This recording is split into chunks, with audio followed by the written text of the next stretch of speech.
Hi student, ఈరోజు chemical కైనెటిక్స్లోంచి collisions theory గురించి చూద్దాము. Collisions theory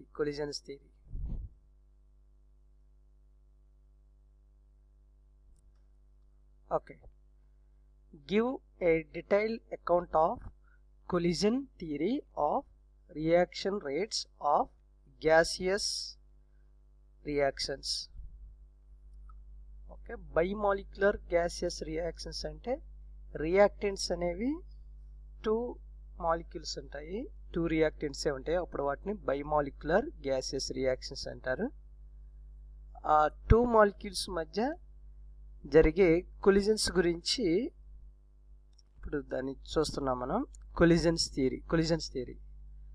According to this theory, the reactant molecules are assumed as odd spheres. Reactant molecules అంటే ఏవైతే రియాక్షన్లో participate చేస్తాయో వాటిని reactants అంటాం కదా. వచ్చే ప్రొడక్ట్స్ అంటాము, ఏదైతే ఏర్పడుతుందో వాటిని ప్రొడక్ట్స్ అంటారు. ఇక్కడ reactant molecules are assumed as hard spheres అంటే స్మాల్ బాల్స్ టైప్ అనమాట. హార్డ్ స్పియర్స్, గట్టిగా ఉండే బాల్స్గా మనం ఎజ్యూమ్ చేస్తాము ఇక్కడ రియాక్టెంట్ మాలిక్యూల్స్ని. అది ఇక్కడ first point. Second point, reaction occurs when the reactant molecules collide with each other.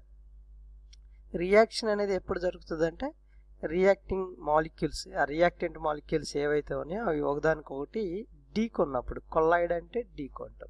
Reactant molecules collide with each other, ఒకదానికొకటి ఢీకొన్నప్పుడు మాత్రమే రియాక్షన్ అనేది జరుగుతుంది. అక్కర్స్ అంటే జరగటము అని అర్థము.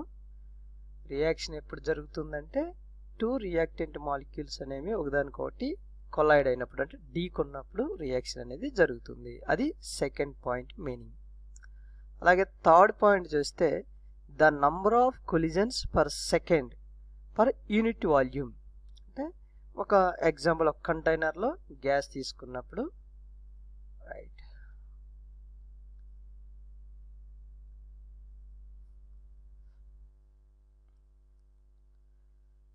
ఇలాగా ఒక కంటైనర్లో గ్యాస్ తీసుకున్నాం, గ్యాస్ మాలిక్యూల్స్ ఉన్నాయి అనుకుందాము. ఇవి గ్యాస్ మాలిక్యూల్స్. ఇప్పుడు ఈ గ్యాస్ మాలిక్యూల్స్ ఏవైతే రియాక్టెంట్స్ ఉన్నాయో ఈ రియాక్టెంట్స్ మధ్య కొలిజన్స్ జరుగుతుంటాయి. ఆ కొలిజన్స్ జరిగినప్పుడు ప్రొడక్ట్స్ అనేవి ఫామ్ అవుతాయి. ఎగ్జాంపుల్, ఏ అనే ఒక రియాక్టెంట్, ఆ తర్వాత బి అనే ఒక రియాక్టెంట్. ఈ రెండింటి మధ్య కొలిజన్ జరిగినప్పుడు సమ్ సి అనే ప్రోడక్ట్ ఫామ్ అవుతుంది అనుకుందాం. ఇప్పుడు ఇక్కడ the number of collisions per second అంటే 1 సెకండ్లో యూనిట్ వాల్యూమ్ అంటే ఒక పర్టికులర్ వాల్యూమ్ తీసుకున్నప్పుడు సెంటీమీటర్ క్యూబ్ కానీ లేదా మీటర్ క్యూబ్ కానీ, జనరల్గా సెంటీమీటర్ క్యూబ్ తీసుకుంటే సెంటీమీటర్ క్యూబ్ అనేది ఇక్కడ యూనిట్ వాల్యూమ్. సెంటీమీటర్ క్యూబ్ అంటే ఒక క్యూబ్ తీసుకున్నప్పుడు అన్ని డైరెక్షన్స్లో ఏబిసి 3 డైరెక్షన్స్ కూడా 1 సెంటీమీటరే ఉంటే దాన్ని ఇది క్యూబ్ కదా. ఇక్కడ ఏ బి అలాగే ఇది సి, ఈ 3 డైరెక్షన్స్లోని 1 సెంటీమీటర్ డిస్టెన్సే ఉంటే దాన్ని క్యూబిక్ సెంటీమీటర్ లేదా సెంటీమీటర్ క్యూబ్ అంటారు. దీన్ని ఒక యూనిట్ వాల్యూమ్ అంటారు. అంటే ఒక యూనిట్ వాల్యూమ్ తీసుకున్నప్పుడు అందులో ఒక సెకండ్కి ఎన్ని కొలిజన్స్ జరుగుతాయి అనేది ఇక్కడ థర్డ్ పాయింట్ చెప్తున్నాడు. థర్డ్ పాయింట్ చూస్తే the number of collisions per second, ఒక సెకండ్లో ఎన్ని కొలిజన్స్ జరుగుతాయి పర్ యూనిట్ వాల్యూమ్, మొత్తం కాదు, కంటైనర్ మొత్తం కాదు, ఒక యూనిట్ వాల్యూమ్ తీసుకున్నప్పుడు ఎన్ని కొలిజన్స్ జరుగుతాయి అనేది. So the number of collisions per second per unit volume of reaction mixture is known as collision frequency. దాన్ని కొలిజన్ ఫ్రీక్వెన్సీ అంటారు. సింపుల్గా కొలిజన్ ఫ్రీక్వెన్సీ అంటే నంబర్ ఆఫ్ కొలిజన్స్ అనమాట. ఒక సెకండ్లో ఎన్ని కొలిజన్స్ జరుగుతాయి యూనిట్ వాల్యూమ్లో అనేది collision frequency. Fourth point, for a bimolecular elementary reaction, bimolecular అంటే 2 మాలిక్యూల్స్ ఉండాలి రియాక్టెంట్స్. ఇక్కడ ఏ అనే ఒక రియాక్టెంట్, బి అనే రియాక్టెంట్. సో 2 మాలిక్యూల్స్ రియాక్టెంట్స్గా ఉన్నాయి కాబట్టి బైమాలిక్యులర్. ఎలిమెంటరీ రియాక్షన్ అంటే ఒకే స్టెప్లో జరిగితే రియాక్షన్, దాన్ని ఎలిమెంటరీ రియాక్షన్ అంటారు. ఇక్కడ ఎగ్జాంపుల్ చెప్తాను చూడండి. ఇక్కడ కొన్ని రియాక్షన్స్లో 3 రియాక్టెంట్స్ ఉండొచ్చు. సపోజ్ ఏ అనే ఒక రియాక్టెంట్, బి అనే ఒక రియాక్టెంట్, సి అనే ఒక reactant gives some product form అవుతుంది. అంటే ఇక్కడ రియాక్టెంట్స్ ఎన్ని ఉన్నాయి? 1 2 3. వీటిని ట్రైమాలిక్యులర్ రియాక్షన్స్ అంటారు. ఎందుకంటే 3 రియాక్టెంట్స్ అనేవి 3 మాలిక్యూల్స్ అనేవి రియాక్టెంట్స్గా ఉన్నాయి కాబట్టి ట్రైమాలిక్యులర్ రియాక్షన్స్ అంటారు. ఒకవేళ 2నే ఉంటే బైమాలిక్యులర్ అంటారు. బై అంటే 2 అని. ఇక్కడ అంతే కదా, 1 2 మాలిక్యూల్స్ ఏ ఉన్నాయి కాబట్టి బైమాలిక్యులర్. ఎలిమెంటరీ రియాక్షన్స్ అంటే రియాక్షన్స్లో ఎలిమెంటరీ రియాక్షన్స్ ఉంటాయి, కాంప్లెక్స్ రియాక్షన్స్ ఉంటాయి. ఎలిమెంటరీ రియాక్షన్స్ అంటే డైరెక్ట్గా ప్రోడక్ట్ ఫామ్ అవటం. ఇక్కడ A plus B gives rise to product. ఏబీలు కంబైండ్ అయినప్పుడు డైరెక్ట్గా ప్రొడక్ట్ అనేది ఫామ్ అవుతుంది. కొన్ని రియాక్షన్స్లో డైరెక్ట్గా ప్రొడక్ట్ ఫామ్ అవుతాం. ఎగ్జాంపుల్ ఇక్కడ జస్ట్ హైపోథెటికల్ ఎగ్జాంపుల్ చెప్తున్నాను.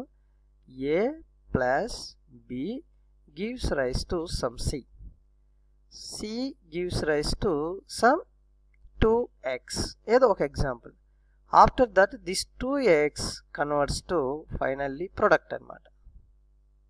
ప్రొడక్ట్ అంటే ప్రొడక్ట్ డైరెక్ట్గా ఏబీలు కలిసిన వెంటనే ప్రొడక్ట్ అనేది ఫామ్ అవ్వాల. ఏబీలు కంబైన్ అయినప్పుడు సి అనే ప్రొడక్ట్ వచ్చింది, సి అనే మాలిక్యూల్ వచ్చింది, సి అనే మాలిక్యూల్స్ నుంచి 2x వచ్చింది. ఆ తర్వాత ఇదే జస్ట్ హైపోథెటికల్ ఎగ్జాంపుల్. ఇది 2x నుంచి ఫైనల్గా ప్రొడక్ట్ వచ్చింది. ఇప్పుడు ఇది ఒకే స్టెప్లో జరగల, 3 స్టెప్స్ తీసుకుంది రియాక్షన్ జరగడానికి. దీన్ని ఏమంటారంటే, ఇటువంటి రియాక్షన్స్ని ఏమంటారంటే కాంప్లెక్స్ రియాక్షన్స్ అంటారు. కాంప్లెక్స్ రియాక్షన్స్ అంటారు. అదే ఇక్కడ ఇది తీసుకుంటే డైరెక్ట్ ఒకే స్టెప్లో ఏబీలు కంబైండ్ అయిపోయి ఒకే స్టెప్లో ప్రొడక్ట్ ఫామ్ వచ్చింది కాబట్టి దీన్ని ఎలిమెంటరీ రియాక్షన్స్ అంటారు.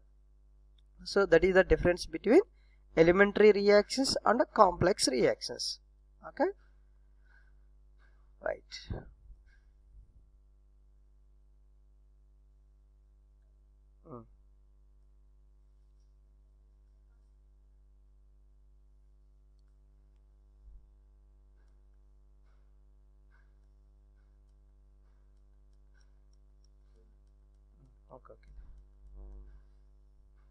ఓకే, అది ఎలిమెంటరీ రియాక్షన్స్ అంటే. ఇప్పుడు ఇక్కడ ఫర్ బైమాలిక్యులర్ ఎలిమెంటరీ రియాక్షన్స్ ఒక ఎగ్జాంపుల్ తీసుకున్నాడా, hypothetical example. The rate of reaction is given by. దానికి రేట్ అంటే ఏంటి? ఎంత స్పీడ్గా ఈ రెండు కంబైండ్ అయ్యి ప్రోడక్ట్ ఫామ్ అవుతుంది అనేది రేట్. సింపుల్గా రేట్ అంటే. సో రేట్ ఆఫ్ రియాక్షన్, దానికి ఒక ఫార్ములా ఇచ్చాడు. Rate of reaction is given by. Rate అంటే చెప్పాను కదా, సింపుల్గా ఈ రియాక్టెంట్స్ కంబైండ్ అయ్యి ఎంత స్పీడ్గా ప్రొడక్ట్ ఫామ్ అవుతుంది అనేది తెలియజేసేదే రేట్ ఆఫ్ దట్ రియాక్షన్ అనమాట. Rate of reaction is given by rate equal to ZAB into A power of minus EA by RT. ఇక్కడ ZAB అనేది collision frequency. Already what is collision frequency? Third పాయింట్లో మనం చూసాము already. Collision frequency అంటే number of collisions అని. Collisions increase అయ్యే కొద్దిగా rate కూడా ఇంక్రీజ్ అవుతుంది. ఎన్ని కొలిజన్స్ ఎక్కువగా జరిగితే రేటు కూడా అంత స్పీడ్గా జరుగుతుంది. ఏంటి, ఎక్కువ ప్రొడక్ట్స్ వస్తూ ఉంటాయి. కొలిజన్స్ జరిగినప్పుడే ప్రొడక్ట్ అనేది ఫామ్ అవుతుంది. అంటే ఇప్పుడు కొలిజన్స్ అంటే అర్థమవుతుంది కదా, ఏ బి ఈ రెండు ఒకదానికొకటి దగ్గరగా వచ్చి ఢీ కొన్నప్పుడు అంటే కొలిజన్ జరిగినప్పుడు అప్పుడు ఆ రెండింటి నుంచి ప్రొడక్ట్ అనేది వస్తుంది. ఎక్కువ ఏబి, ఇక్కడ ఈ కంటైనర్లో చాలా ఉంటాయి ఏబి మాలిక్యూల్స్ అనేవి. ఎక్కువ కొలిజన్స్ జరిగితే ఎక్కువ ప్రోడక్ట్ వస్తాయి. అంటే రేట్ అనేది దేని మీద డిపెండ్ అయి ఉంటుంది అంటే కొలిజన్స్ మీద. కొలిజన్స్ని ఇక్కడ ఏమన్నాడంటే కొలిజన్ ఫ్రీక్వెన్సీ అని అన్నాడు. సో ZAB అనేది ఏబి మధ్యలో జరిగే కొలిజన్స్ అని అర్థం, కొలిజన్ ఫ్రీక్వెన్సీ. ఈ పవర్ ఆఫ్ మైనస్ ఈ అనేది యాక్టివేషన్ ఎనర్జీ. యాక్టివేషన్ ఎనర్జీ అంటే ఇప్పుడు ఈ మాలిక్యూల్స్ ఉన్నాయి ఇందులోని అన్నీ కూడా అన్నిటి మధ్య కొలిజన్స్ జరగదు. అలాగే కొలిజన్స్ జరిగినా కానీ అన్నీ కూడా ప్రొడక్ట్స్ ఫామ్ అవ్వవు. కాబట్టి ఏ కొలిజన్స్ అయితే ఏవైతే కొలిజన్స్ జరుగుతాయో, కొలిజన్స్ జరిగి ప్రోడక్ట్ ఫామ్ అవుతుందో ఆ పాయింట్ దగ్గర పట్టుకుండే ఎనర్జీనే యాక్టివేషన్ ఎనర్జీ అంటారు. ఇప్పుడు ఎగ్జాంపుల్ ఇక్కడ ఒక ఏ తీసుకుందాము, ఇక్కడ బి అనే మాలిక్యూల్ తీసుకుందాము. ఇప్పుడు ఈ రెండు ఒక పర్టికులర్ పాయింట్లో రెండింటి మధ్య కొలిజన్స్ జరిగి ఈ రెండింటి నుంచి ప్రోడక్ట్ అనేది ఫామ్ అవుతుంది. ఈ ప్రోడక్ట్ ఫామ్ అయినప్పుడు ఆ ప్రోడక్ట్ ఫామ్ అయ్యే ముందుగా ఈ రెండింటి మధ్య కొలిజన్స్ జరుగుతుంది కదా. ఈ కొలిజన్ జరిగినప్పుడు అప్పుడు పట్టుకుండే ఎనర్జీ ఎంత, ఆ ఎనర్జీనే యాక్టివేషన్ ఎనర్జీ అంటారు. ఎనర్జీ తక్కువగా ఉందనుకో కొలిజన్ జరగదు. సరిపడినటువంటి ఎనర్జీ లేకపోయినా కానీ, సఫిషియెంట్ ఎనర్జీ లేకపోయినా కానీ కొలిజన్స్ జరిగినా కానీ ప్రోడక్ట్ అనేది ఫామ్ అవుతుంది. సో ఏ ఎనర్జీ దగ్గర వీటి మధ్య కొలిజన్ జరిగి ప్రోడక్ట్ ఫామ్ అవుతుందో ఆ ఎనర్జీనే యాక్టివేషన్ ఎనర్జీ అంటారు. ఓకే, ఇక్కడ థ్రెషోల్డ్ ఎనర్జీ గురించి కూడా చెప్తాను. Threshold energy, activation energy. Suppose ఇక్కడ ఏ తీసుకుందాము. ఏ తీసుకున్నప్పుడు అలాగే ఇక్కడ బి తీసుకున్నాము. ఇప్పుడు ఈ రెండింటికి ఎంతో కొంత ఎనర్జీ ఉంటుంది. దాని ఎనర్జీ ఎట్ నార్మల్ అనుకుందాం. Energy at normal, right.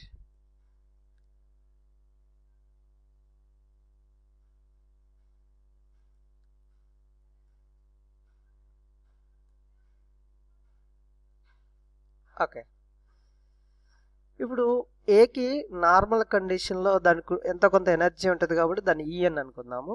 అలాగే బికి కూడా ఎంతో కొంత ఎనర్జీ ఉంటుంది, దాన్ని ఈఎన్ ఎట్ నార్మల్ కండిషన్ అనమాట. ఈఎన్బి అనుకుందాం, ఇది ఎన్ఏ అనుకుందాం. ఇప్పుడు ఎంత ఎనర్జీ అయితే వస్తే ఈ రెండింటి మధ్య కొలిజన్ జరుగుతుందో ఆ ఎనర్జీని, ఎక్స్ట్రా ఎనర్జీ ప్లస్ ఆ ఎక్స్ట్రా ఎనర్జీని ఈఏ అనుకుందాం. యాక్టివేషన్ ఎనర్జీ అంటారు, ఎక్స్ట్రా ఎనర్జీ. ఈ ఎనర్జీ ఎప్పుడైతే దీనికి వస్తుందో అప్పుడు దీంతో కొలిజన్ జరుగుతుంది. అలాగే దీనికి కూడా ఎక్స్ట్రా ఎనర్జీ బి కాబట్టి బి అనుకుందాం. దీని యాక్టివేషన్ ఎనర్జీ జస్ట్ నేను ఎగ్జాంపుల్కి ఈబిఏ అని పెట్టాను. దీనికి ఎక్స్ట్రా ఈ ఏ ఎనర్జీ ఇచ్చినప్పుడు అది కొలిజన్స్ జరుగుతుంది. అలాగే బికి ఆల్రెడీ కొంత ఎనర్జీ ఉంది, ఈ ఎనర్జీతో పాటుగా ఈ ఎక్స్ట్రా ఎనర్జీ ఇచ్చినప్పుడు అది కొలిజన్ అనేది జరుగుతుంది, కొలిజన్ అనేది చేస్తుంది. ఈ ఎక్స్ట్రా ఎనర్జీ ఉంది కదా, ఈ ఎక్స్ట్రా ఎనర్జీని ఏమంటారంటే యాక్టివేషన్ ఎనర్జీ అంటారు.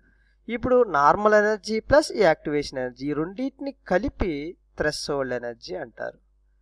థ్రెషోల్డ్ ఎనర్జీ అంటే థ్రెషోల్డ్ ఎనర్జీ అంటే energy at normal condition plus activation energy. లేదా యాక్టివేషన్ ఎనర్జీ కావాలంటే అప్పుడు ఏమొస్తుంది, threshold energy minus energy at normal condition, energy at normal condition, అప్పుడు యాక్టివేషన్ ఎనర్జీ వస్తుంది. ఇది difference between activation energy and threshold energy and energy at normal condition. Okay, next పాయింట్కి వెళ్ళిపోదాం మనం. ఇక్కడ ఈ ఈక్వేషన్లో రిమైనింగ్ ఏంటంటే ఆర్ అంటే గ్యాస్ కాన్స్టెంట్, టీ అంటే జస్ట్ టెంపరేచర్.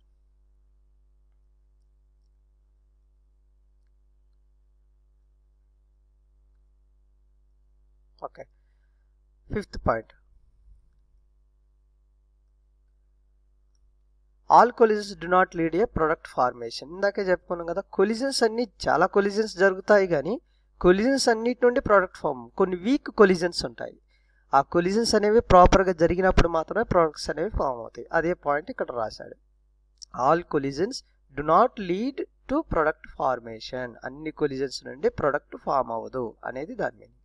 సిక్స్త్ పాయింట్ చూస్తే, the collision in which the molecules collide with sufficient kinetic energy, దాన్నే థ్రెషోల్డ్ ఎనర్జీ ఆల్రెడీ చెప్పాను కదా. And proper orientation only form products. Products ఎప్పుడు ఫామ్ అవుతాయి అంటే కొలిజన్స్ జరుగుతాయి, కానీ ఆ కొలిజన్స్ అనేవి సఫిషియెంట్ ఎనర్జీతో కొలిజన్ జరగాలి. అంటే స్ట్రాంగ్గా ఢీ కొనాలి, మన లాంగ్వేజ్లో చెప్పాలంటే సఫిషియెంట్ ఎనర్జీతో ఢీ కొన్నప్పుడు మాత్రమే, అది కూడా ఓరియంటేషన్ కూడా ప్రాపర్ ఓరియంటేషన్లో జరిగినప్పుడు మాత్రమే ప్రోడక్ట్ ఫామ్ అవుతుంది. అప్పుడు ఆ కొలిజన్స్ ఏమంటారంటే ఎఫెక్టివ్ కొలిజన్స్. ఏ కొలిజన్స్ జరిగినా కానీ ప్రోడక్ట్ ఫామ్ అవ్వట్లేదో అప్పుడు వాటిని ఇన్ఎఫెక్టివ్ కొలిజన్స్ అంటారు. కొలిజన్ జరిగినప్పుడు ప్రోడక్ట్ ఫామ్ అవుతే అప్పుడు ఆ కొలిజన్స్ ఏమంటారంటే ఎఫెక్టివ్ కొలిజన్స్ అంటారు. ప్రాపర్ ఓరియంటేషన్ అంటే అది నేను చెప్తాను టైం ఉంటే. సరే, నెక్స్ట్ పాయింట్ చూద్దాం. Seventh point, the proper orientation of reactant molecule leads to bond formation whereas improper orientation make bounce back and no products are formed. ఈ 2 points నేను తర్వాత వీడియోలో ఎక్స్ప్లెయిన్ చేస్తాను.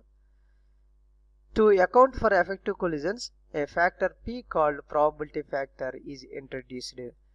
Probability factor అంటే సింపుల్గా ఇక్కడ P పైన ఈక్వేషన్ ఇక్కడ రాశాడు, P అనేది యాడ్ చేశాడు దీనికి. ఇక్కడ P అంటే ఏంటంటే ఇక్కడ Z అనేది కొలిజన్స్ కదా, అన్ని కొలిజన్స్ నుంచి ప్రోడక్ట్ ఫామ్ అవట్లా, కొన్ని కొలిజన్స్ నుంచే. కాబట్టి ఆ కొన్ని కొలిజన్స్ అంటే ఎఫెక్టివ్ కొలిజన్స్ అంటారు. ఆ ఏ కొలిజన్స్ నుంచి అయితే ప్రోడక్ట్ ఫామ్ అవుతుందో వాటిని ఎఫెక్టివ్ కొలిజన్స్ అంటారు కదా. ఆ ఎఫెక్టివ్ కొలిజన్స్ని ఈ P అనేది తెలియజేస్తారు సింపుల్గా. P అనేది దాన్ని ప్రాబబిలిటీ ఫ్యాక్టర్.